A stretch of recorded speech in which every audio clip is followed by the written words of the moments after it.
आंवला नवमी की कहानी। एक राजा था। उसका प्रण था कि वह रोज 1.25 मन आंवला दान करके ही खाना खाएगा, और वो ऐसा करता भी था। इससे उसका नाम आंवलिया राजा पड़ गया। एक दिन उसके बेटे और बहू ने सोचा कि राजा इतने सारे आंवले रोजाना दान करते हैं, तो इस प्रकार तो एक दिन सारा खजाना ही खाली हो जाएगा। इसलिए बेटे ने राजा से कहा कि उसे इस तरह दान करना बंद कर देना चाहिए। बेटे की बात सुनकर राजा को बहुत दुख हुआ, और राजा रानी महल छोड़कर बियावान जंगल में जाकर बैठ गए। अब राजा रानी आंवला दान नहीं कर पाए और प्रण के कारण कुछ खाया भी नहीं। जब भूखे प्यासे 7 दिन व्यतीत हो गए, तब भगवान ने सोचा, यदि मैंने इसका प्रण नहीं रखा, तो इसका सत्य नहीं रखा, तो विश्वास ही चला जाएगा। इसलिए भगवान ने जंगल में ही महल, राज्य, बाग बगीचे सब बना दिए और ढेरों आंवले के पेड़ लगा दिए। सुबह राजा रानी उठे तो देखा कि जंगल में उनके राज्य से भी दुगना राज्य बसा हुआ है। अब राजा रानी से कहने लगा, रानी, देख कहते हैं सतमत छोड़े, सुरमा सत छोड़या पत जाए, सत की छोड़ी लक्ष्मी फिर मिलेगी आए।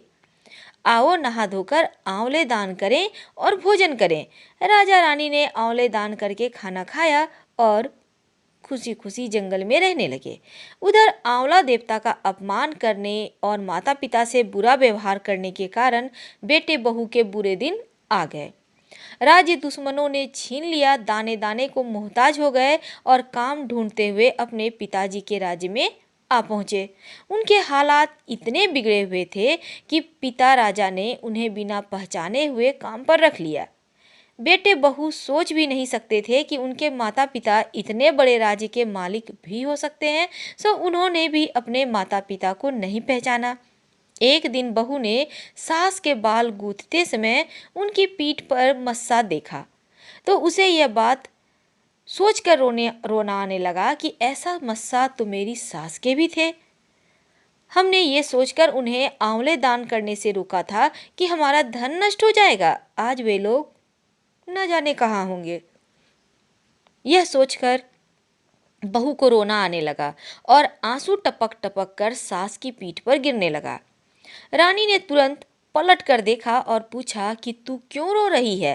तब उसने बताया, आपकी पीठ जैसा मस्सा मेरी सास की पीठ पर भी था। हमने उन्हें आंवले दान करने से मना कर दिया था, इसीलिए वे घर छोड़कर कहीं चले गए।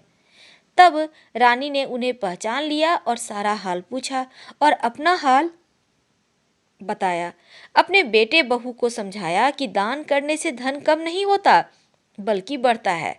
बेटे बहू भी अब सुख से राजा रानी के साथ रहने लगे। हे भगवान, जैसा राजा रानी का सत रखा, वैसे सबका सत रखना। कहने वाले और सुनने वाले सारे परिवार का सुख रखना। जय विष्णु भगवान। इसी में एक और कहानी आती है। काशी नगर में एक निसंतान धर्मात्मा वैश्य रहता था।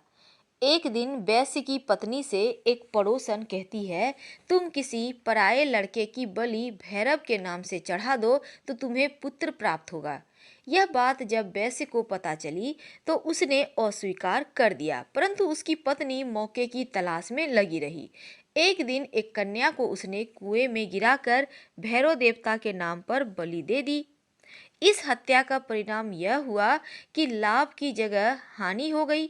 उसके पूरे बदन में कोढ़ हो गया और लड़की की प्रेतात्मा उसे सताने लगी। वैश्य के पूछने पर उनकी पत्नी ने सारी बातें बता दी। इस पर वैश्य कहने लगा, गौवध, ब्राह्मण वध और बाल वध करने के लिए इस संसार में कहीं जगह नहीं है। इसलिए तू गंगा तट पर जाकर भगवान का भजन कर और गंगा में स्नान कर, तभी तू इस कष्ट से छुटकारा पा सकती है। अब वैश्य की पत्नी पश्चाताप करने लगी और रोग मुक्त होने के लिए माँ गंगा की शरण में चली आई। तब माँ गंगा एक दिन प्रसन्न होकर उसे कार्तिक शुक्ल की 9वीं तिथि को आंवले के वृक्ष की पूजा कर आंवले का सेवन करने का सलाह दी।